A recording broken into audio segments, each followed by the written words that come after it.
الحمد لله رب العالمين والعاقبة للمتقين والصلاة والسلام على سيد الأنبياء والمرسلين أما بعد أعوذ بالله من الشيطان الرجيم بسم الله الرحمن الرحيم يا أيها الذين آمنوا كتب عليكم الصيام صدق الله العظيم والحمد لله رب العالمين آقا کے پیارے غلاموں، نوجوان ساتھیوں اور بزرگوں، السلام علیکم ورحمۃ اللہ تعالی وبرکاتہ۔ آئیے ایک مرتبہ درود پاک پڑھتے ہیں۔ اللہم صلی علی سیدنا صفینا مولانا محمد وبارک وسلم، صلو علیہ صلاۃ و سلام علیک یا رسول اللہ صلی اللہ تعالی علیہ وآلہ وسلم۔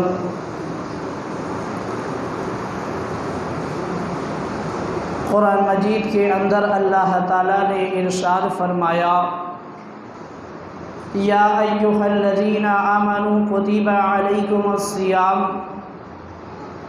اے ایمان والو تم پر روزے فرض کیے گئے۔ میرے مسلمان بھائیوں، اللہ تعالیٰ نے اس آیت کریمہ کے اندر ایمان والوں کو یہ بتایا کہ تم پر روزے فرض کیے گئے ہیں، اور دوسری آیت کریمہ کے اندر یہ بھی اللہ تعالیٰ نے بتا دیا کہ روزہ جو ہے ایک مدت کے لیے ہے، یعنی ایک ماہ جس میں 29 دن یا 30 دن ہے۔ اب میرے مسلمان بھائیوں، یہ روزہ ایسی عبادت ہے کہ جو حضرت آدم علیہ السلام سے لے کر ہم سب کے آقا سرکار دو عالم صلی اللہ تعالی علیہ وآلہ وسلم کے ہر امتی پر روزہ فرض رہا ہے۔ اور میرے مسلمان بھائیوں، یہ ایک ماہ کا روزہ جو ہے اس کے اندر 3 عشرے ہیں۔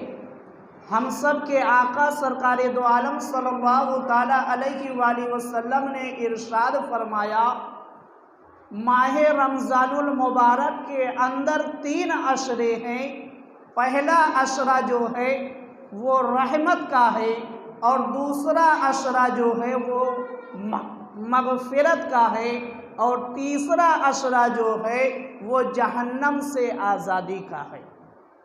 ہم اور آپ نے پہلا عشرہ گزار دیا، دوسرا عشرہ جو ہے گزار دیا، اور تیسرے عشرے کے اندر ہم اور آپ داخل ہو چکے ہیں۔ یعنی جو عشرہ جہنم سے آزادی کا عشرہ ہے اس کے اندر ہم اور آپ داخل ہو چکے ہیں، مگر افسوس کی بات یہ ہے کہ ہم نے ماہ رمضان المبارک کی قدر نہیں کی۔ ہم نے ماہ رمضان المبارک کی قدر نہیں کی، نہ ہم نے رحمت والے عشرے سے فائدہ اٹھا پایا، اور نہ مغفرت والے عشرے سے، اور جہنم سے آزادی والا عشرہ آ چکا ہے۔ اب دیکھو میرے مسلمان بھائیوں، ہم سب کے آقا سرکار دو عالم صلی اللہ تعالی علیہ وآلہ وسلم نے ارشاد فرمایا کہ جس کو ماہ رمضان ملے اور وہ جہنم سے آزادی کا پروانہ نہ حاصل کرے، اس کی ناک جو ہے خاک آلود ہو، اس کی ناک خاک آلود ہو۔ یعنی جس کو اپنی زندگی کے اندر، عمر کے اندر ماہ رمضان المبارک کا مبارک مہینہ مل جائے، رحمت والا مہینہ مل جائے، مغفرت والا مہینہ مل جائے، جہنم سے آزادی والا مہینہ مل جائے، پھر بھی وہ اللہ کی بارگاہ سے جہنم سے آزادی کا پروانہ نہ حاصل کر سکے، اس کی ناک جو ہے خاک آلود ہو۔ میرے مسلمان بھائیوں، آج ہم اور آپ ماہ رمضان المبارک کا آخری جمعہ ادا کرنے کے لیے حاضر ہوئے ہیں، یعنی جس کو ہم اور آپ الوداع کے نام سے یاد کرتے ہیں۔ الوداع کا مطلب ہوتا ہے رخصتی، یعنی اب ماہ رمضان المبارک ہم اور آپ سے رخصت ہو رہا ہے، اور آج کا جو دن ہے وہ غم میں ڈوبنے کا دن ہے، افسوس کا دن ہے کہ اتنا مبارک مہینہ جو ہے ہم سے اب جدا ہو رہا ہے۔ اپنی رحمتوں کو، اپنی مغفرتوں کو سمیٹ کر اب ایسا ماہ مبارک ہم اور آپ کے بیچ سے جانے والا ہے۔ تو میرے مسلمان بھائیوں، ہم نے ماہ رمضان المبارک کی قدر نہیں کی۔ اگر قدر کرنا ہے تو دیکھو ہمارے بزرگوں نے کتنی قدر کی ہے ماہ رمضان المبارک کی۔ ایک بزرگ فرماتے ہیں کہ میرے زمانے میں اور مجھ سے پہلے کا جو زمانہ ہے اس میں کیفیت ایسی ہوتی تھی اہل ایمان کی کہ وہ اہل ایمان 6 مہینے پہلے سے ماہ رمضان المبارک پانے کی دعائیں رب کی بارگاہ میں کیا کرتے تھے، اور جب ماہ رمضان المبارک چلا جاتا تھا تو 6 مہینے جو ہے وہ رو رو کر رب کی بارگاہ میں یہ دعا کرتے تھے کہ مولا، میں نے جس طریقے سے ماہ رمضان المبارک میں جتنی بھی عبادتیں کی ہیں مولا اس کو اپنی بارگاہ میں قبول فرما لی۔ یعنی جانے کا بھی افسوس ہے اور عبادتیں رب کی بارگاہ میں قبول کروانے کی بھی خبر ہے۔ تو میرے مسلمان بھائیوں، ہم اور آپ آج اس دہلیز پر پہنچ چکے ہیں کہ اب بالکل جو ہے چند دنوں کے بعد ماہ رمضان المبارک ہم اور آپ کے بیچ سے گزر جائے گا، اور عید کا دن آ جائے گا، اور عید کا دن آ جائے گا۔ عید کے دن کے بارے میں خلیفہ دوم حضرت امیر المومنین عمر فاروق اعظم رضی اللہ تعالی عنہ فرماتے ہیں، ھذا یوم العید وھذا یوم الوعید، یعنی عید کا دن جو ہے وہ عید کا دن ہے، اور عید ہی کا دن جو ہے وہ وعید کا بھی دن ہے۔ عید کا دن عید کا بھی دن ہے، اور عید ہی کا دن جو ہے وہ عید کا بھی دن ہے۔ لوگوں نے پوچھا کہ اے امیر المومنین، ایسا کیسے ہو سکتا ہے کہ عید کا دن خوشی کا بھی دن ہو اور عید ہی کا دن وعید کا بھی دن ہو؟ تو حضرت عمر فاروق اعظم رضی اللہ تعالی عنہ نے فرمایا کہ سنو، عید کا دن اس لیے عید کا دن ہے کہ جس کے اعمال جو ہے، جس کے روزے، نماز، تلاوت قرآن مجید، تراویح، صدقہ و خیرات، زکوٰۃ و فطرہ رب کی بارگاہ میں مقبول ہو گیا، اس کے لیے عید کا دن ہے، اور جس کی عبادتیں اس کے منہ پر مار دی گئی اس کے لیے وعید کا دن ہے۔ جس کی عبادتیں اس کے منہ پر مار دی گئی اس کے لیے وعید کا دن ہے۔ تو میرے مسلمان بھائیوں، آپ عبادتیں بھی کرتے رہیں اور اللہ کی رحمت سے امید بھی لگا کر رکھیں،